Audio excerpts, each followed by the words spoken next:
బాలికల ఆరోగ్యంపైన రాజకీయాలు చేయడం సిగ్గుచేటని మంత్రి సంధ్యారాణి మండిపడ్డారు.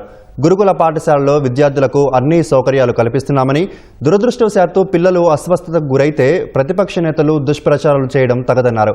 పచ్చ కామెర్లతో విశాఖ కేజీహెచ్లో చికిత్స పొందుతున్న పార్వతీపురం మన్యం జిల్లా కురుపాం ఏకలవ్య గురుకుల పాఠశాల విద్యార్థులను మంత్రి సంధ్యారాణి పరామర్శించారు.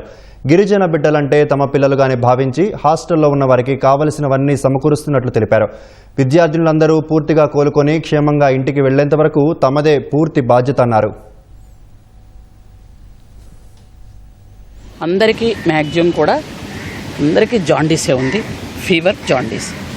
యాజ్ ఆఫ్ నౌ 129 మెంబర్స్ టోటల్గా ఎఫెక్ట్ అయ్యారు.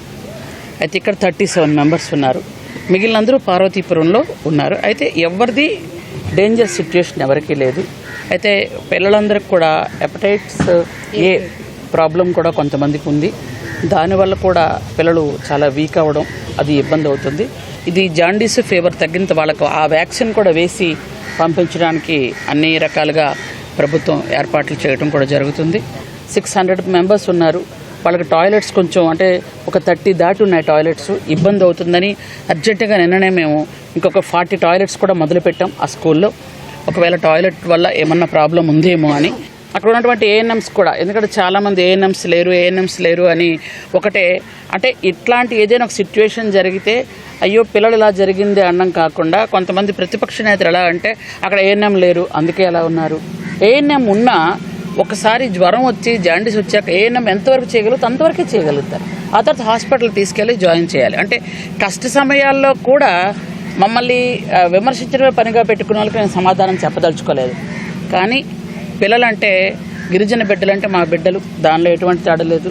ఏదైనా ప్రాబ్లం ఉంటే వెంటనే మేము రియాక్ట్ అవుతాం, within no time react అవుతామండి. ఎందుకు అని అంటే హాస్టల్లో ఉన్న విద్యార్థులు మాకు అంత ముఖ్యం. అక్కడ నిజంగా వాటర్ బాగలేదు అని అంటే మా నెల రోజుల నుంచి బాగలేదు, నెల రోజులు ఏం తాగుతారంటే ఒకసారి ఆలోచించండి. అంటే ఎవరో ఒకరు నోటికి ఏదొస్తుంది మాట్లాడుతూ ఉంటారు, మీరు వింటే వినొచ్చు. కానీ ప్రతి హాస్టల్లో కూడా త్రాగునీరు ఉండాలని ఆర్ఓ ప్లాంట్లు పెడుతున్నాం, టాయిలెట్స్ పెడుతున్నాం, మంచి భోజనం ఇస్తున్నాం, అన్నీ పెడుతున్నాం. దానిలో ఎటువంటిది లేదండి. ఏదో ఒక ఇష్యూ వచ్చి రాగానే నాలుగు నరం ఉండదు కదండి, ఏమైనా మాట్లాడతారు. కానీ మీరు చూడండి అంటే ఎలాగో మాట్లాడతారు. పిల్లలకి ఒంట్లో బాగున్నప్పుడు దయచేసి రాజకీయం చెయ్యొద్దు. పిల్లల ఆరోగ్యమే మాకు ముఖ్యం. ఎవరేం మాట్లాడుకుని నేను పట్టించుకోను. ఎటువంటి పరిస్థితుల్లో కూడా పిల్లలందరినీ క్షేమంగా చూసుకుంటాం. పిల్లలందరికీ మంచి మందులు అందించడం, పిల్లల్ని క్షేమంగా ఆరోగ్యంగా నవ్వుతూ మళ్ళీ వాళ్ళ ఇంటికి పంపించేదాకా బాధ్యత మేము తీసుకుంటాం.